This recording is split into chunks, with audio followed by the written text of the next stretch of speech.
Corona के time पे आप बड़ी सुने होंगे कि प्लाज्मा डोनेट हो रहा है। जिसको कोरोना हुआ था उससे ब्लड निकाला जाता था, दूसरे में चढ़ाया जाता था, उसका भी कोरोना ठीक हो जाता था। यानी आप ब्लड डोनेट करते हैं ना, ब्लड में भी कितने पार्ट होते हैं? 2 पार्ट होते हैं। एक कौन सा हो गया? Liquid part. कौन सा पार्ट? और एक हो गया सॉलिड पार्ट। सॉलिड पार्ट तो एक हो गया कौन सा? Liquid part. लिक्विड पार्ट को हम लोग प्लाज्मा कहेंगे। क्या कहेंगे? प्लाज्मा। लिक्विड पार्ट को प्लाज्मा, और सॉलिड पार्ट को हम रुधिराणु कहेंगे। क्या कहेंगे? रुधिराणु। रुधिराणु कहेंगे। रुधिराणु 40% होता है और लिक्विड पार्ट 60% होता है। कितना परसेंट? 60%। समझ में गया कि नहीं आ गया? प्लाज्मा हो गया लिक्विड पार्ट, और सॉलिड पार्ट क्या हो गया? रुधिराणु हो गया। क्या हो गया? रुधिराणु। ये सॉलिड होता है, बट ये क्या हो गया? बहुत छोटे छोटे कण में बढ़ गया, इसलिए पता नहीं चलता। जैसे चीनी पता चलता है क्या चाय में? नहीं पता चलता है। चाय पत्ती पता चलेगा, वो तो छान के हम लोग साइड कर देते हैं, बट उसका कलर चेंज कर देता है कि नहीं? कर देता है। यहाँ पे हम लोग अदरक पूछ काच के डाल देते हैं, अदरक का रस आ जाता है, अदरक फेंक देते हैं, बट वो सॉलिड पार्ट था। तो जो सॉलिड पार्ट होता है इसमें 3 भाग होते हैं। सॉलिड पार्ट में कितने भाग होते हैं? 3 भाग। आरबीसी होता है, और क्या होता है? डब्ल्यूबीसी, और प्लेटलेट। प्लेटलेट होता है। 3 पार्ट क्या हो गया? सॉलिड हो गया। 3 पार्ट क्या हो गया? सॉलिड। ये एकदम क्या होंगे? सॉलिड। दाना दाना होते हैं सर, बट इतने छोटे होते हैं कि पता नहीं चलता है। समझ में कि नहीं गया? और ये क्या हो गया? लिक्विड भाग हो गया। तो बताइए, ब्लड में अधिकांश हिस्सा रुधिराणु होता है या लिक्विड होता है? लिक्विड होता है। अब देखिए एक और चीज, अब ध्यान से यहां समझते हैं हम लोग। ये जो लिक्विड पार्ट है ना, इसका 90% भाग जो है ये 60%। इस 60% का 90%, पूरे ब्लड का 90 नहीं, इस 60% का 90% जल का बना होता है। किसका बना होता है? जल। और 10% प्रोटीन का बना होता है। किसका? प्रोटीन का।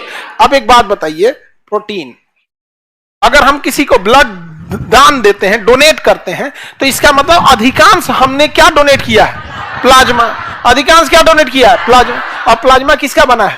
पानी का। किसका? पानी का बना हुआ है। यानी आप ब्लड डोनेट करते हैं ना, 48 घंटा में आप रिकवर हो जाएंगे। घूमच के पानी पी लीजिए। इसलिए हमारे यहां से जो भी ब्लड डोनेट करने जाता है बच्चा, पहले उसको रसगुल्ला खिला देते हैं लोग, और उसका भर पेट खाना पीना खिला दीजिए। हो गया। मन नारियल पानी पी लीजिए, कोई जूस, संतरा, नारियल पानी, कुछ भी करना है मत कीजिए, पानी मेंटेन रहना चाहिए। क्योंकि जो आपने जो ब्लड दिया, उस ब्लड का अधिकांश भाग क्या दिए हैं? हाँ, पानी दिए हैं। और वो पानी आपको क्या होगा? फटाक से पूरा हो जाएगा? नहीं हो जाएगा? किसी को दिक्कत? तो बताइए, प्लाज्मा का अधिकांश भाग हाँ पानी है। अब देखिए, इस प्लाज्मा में ना बीमारियों से लड़ने के लिए एक अलग टाइप का प्रोटीन पाया जाता है। इस बीमारियों से लड़ने के लिए एक प्रोटीन पाया जाता है जिसे कहते हैं एंटीबॉडी। क्या कहेंगे? एंटीबॉडी। एंटीबॉडी किसी बीमारी को मार देता है। क्या करता है? मार दे।